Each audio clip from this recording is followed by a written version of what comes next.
bahwa rencana penculikan itu berasal dari Bung Karno. Kami semua mahasiswa, terutama kami di UI pada tahun 66, itu melihat juru selamat kita adalah Pak Harto.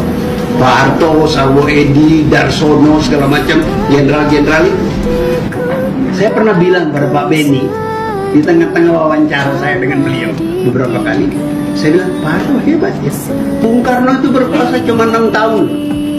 Coba lihat, proklamasi kemerdekaan, kabinet presidensial, Bung Karno eksekutif presiden. Bulan November, berapa bulan itu dari 17 Agustus, keadaan berubah menjadi sistem parlementer. Perdana Menteri Syahrir, Perdana Menteri pertama. Sejak itu Bung Karno adalah lambang.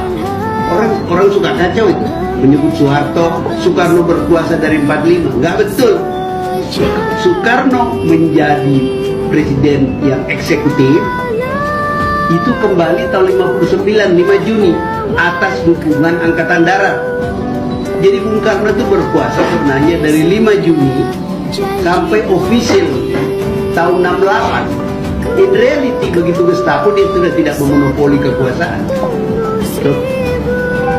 Soeharto, TNI Angkatan Darat itu sudah lebih menentukan dari Soekarno. Kenapa? Soekarno itu tidak punya organized political party. Itu sebabnya dia pakai PKI untuk mengimbangi Angkatan Darat. Okay? Dia nggak bisa. PNI, Partai Nasional Indonesia, yang sejarahnya dekat dengan Soekarno, itu dikacaukan oleh Bung Karno dengan memecah. Ada Marhainis gadungan, kacau itu partai. Jadi dia akhirnya tergantung kepada PKI dalam menjalankan politik balance of power, keseimbangan antara PKI dengan Angkatan Darat.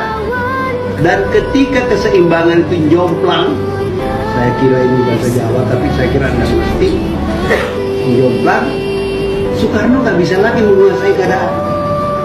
Pertanyaannya selalu mahasiswa saya selalu tanya, kenapa kalau 65 mulai jomplang, kok 68 baru tersingkir completely Pak Bung Karno? Karena Soeharto mencoba mencegah jangan terjadi keributan. So Bung Karno masih sangat populer. Itulah awal dari konflik Pak Nas dengan Pak Harto.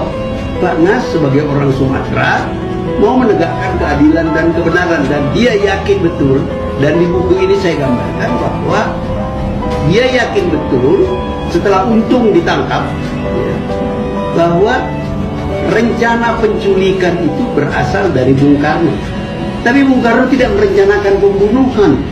Tak seorang pun merencanakan pembunuhan, termasuk ID. Rencana mereka adalah mendaulat pimpinan Angkatan Darat sebagaimana Soekarno didaulat oleh pemuda-pemuda dibawa ke Rengas Dengklok, tidak dibunuh. Tapi terjadi kecelakaan. Bagaimana kecelakaan itu saya gambarkan di buku ini. Jadi Pak Harto itu hebat sekali. Makanya saya ingin katakan kepada para cendekiawan muda, marilah kita melihat Bung Karno dan Pak Harto dalam konteks waktu. Bung Karno was a great man, hebat dia. Kita bisa mempelopori Indonesia merdeka dan dia didukung oleh rakyat, didukung oleh pemuda. Tapi ketika dia memasuki bidang mengadministrir negara, dia nggak dipersiapkan untuk itu. Kacau balau kita sejak tahun 59 ya, sampai terjadi Gestapo. Pak Harto, saya bukan orang komunis, saya anti komunis, terutama pada waktu itu melihat terornya PKI, terornya Lekra dan sebagainya. Kami semua mahasiswa, terutama kami di UI pada tahun 66, itu melihat juru selamat kita adalah Pak Harto.